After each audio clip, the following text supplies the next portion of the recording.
кесип тандаганда өзүңөр тандагыла. Өзүңөр оюңар ошо врач боломун деген ойго өзүңөр жеткен болсоңор, ошого оюңар толгон болсо, ошондо гана медицинага баргыла. Атам каалады эле, энем каалады эле, тууганым каалады эле мен врач болушумду деп келген окуучудан бүтүшү мүмкүн. Эптеп септеп меди академияны же башка окуу жайларын бүтсө болот, диплом алса болот, бирок кийин ал иштеп кете албайт. Ал врачтан жакшы врач чыкпайт. И эртедир кечтир ал ушул кесипти таштап кетет. А бул убакыттын кеткени, бул мамлекеттин каражаттарынын кеткени, кийин өзүнүн дагы, ата-энесинин дагы кыжылаттыкка алып келет. Турмушу бузулушу мүмкүн. Ошондуктан эгер сөзсүз мен ушу врачтык кесипти тандадым, ошого жетилдим, ушуну гана каалаймын десе, ошондой гана уул кыздар келгенин каалайт мен.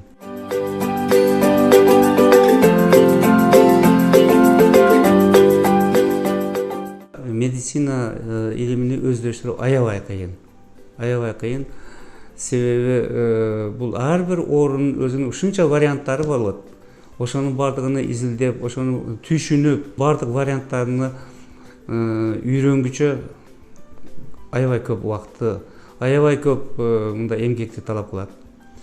Ошондуктан медицинага барам деген уул кыздарга айтарым, жеңил ой карабагыла. Эгер калыптанып калган врачтарды, башка профессорларды ак халат кийип жүрсө эле, ой мен да ушундай ак халатчан таза кийинип жүрөм деп ойлобосу керек. Бул аябай көп эмгекти талап кылынат.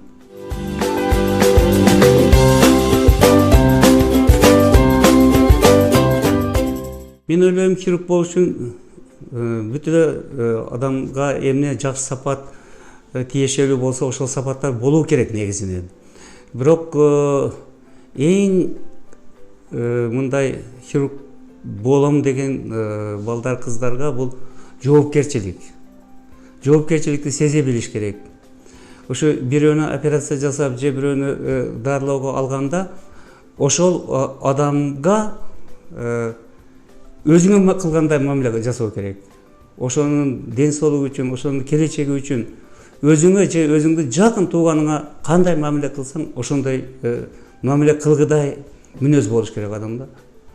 Орусчасын айтканда чувство сострадания деп коет орустар. Ошол ооруган кишинин ооруганын, анын күмөндөрүнү, анын келечегини ойлош керек.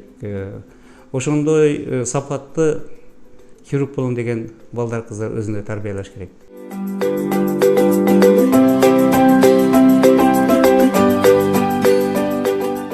Кыйынчылыктар күндө болот. Хирургдун турмушу ушундай, ар бир операция өзгөчөлүгү бар. Ушунчалык кыйналасың, ушунчалык кээде бутуңда тура албай каласың. Ушунча 4 саат, 5 саат тургандан кийин чарчайсың. Оорулар кээде операциядан кийин кыйналып жаткан убактары болот. Ошолорду көрүп туруп, өзүңчө ушу туура кылганмынбы, туура эмеспи деген күмөндөр пайда болот. Сөзсүз пайда болот. Бирок ошол сен жасаган, операция жасаган оору кийин бутуна туруп, айыгып кетсе, бардыгын унутасың. Оору чыгып баратып, рахмат доктор, сизге рахмат, колуңуз мындай экен, өзүңүз тигиндей экен деп мактап, рахмат айтып, алкыш айтып кетсе, бүт бардыгын унутасың, кыйналганың дагы, башкасын да.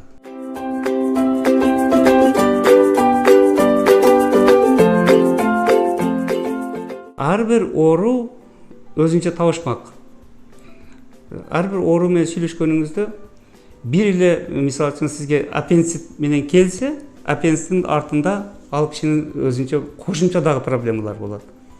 Ошолордун бардыгы менен туура жол таап кетүү үчүн ар бир оору аркылуу врач өзүнчө эле ойлоп бирдекен табыш керек да. Ошол оору кишиге сүйлөшүүнүн жолуну издеш керек, оору кишинин оорусудан айыктыруунун жолун издеш керек.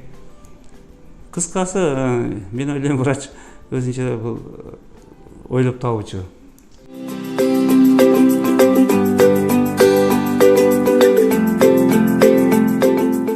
Бейтаптын ишине кириши үчүн биринчиден жакшы билимдүү болуш керек. Оорулуу киши сизди да байкап турат. Келип сиз менен биринчи сүйлөшкөндөн баштап эле сиздин ким экениңизди, кандай билимиңиз, кандай илимиңиз, билимиңиз кандай экенин түшүнөт. Характериңиз кандай экенин билет. Ошого жараша мамиле кылуу бул оңой эмес. Ар бир кээ бир ушунча капризный оорулар болот, башкалар болот. Ошолор менен кыйкырбай, айкырбай тилин табыш оңой эмес. Бул эми күндөлүк эмгектин натыйжасы болот да, туура жол табыш.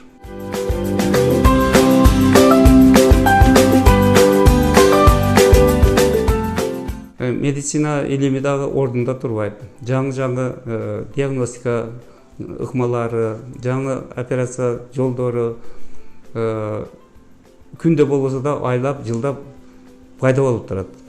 Эгер ошону өз убагында билип, угуп, өздөштүрбөсө артта калып калат.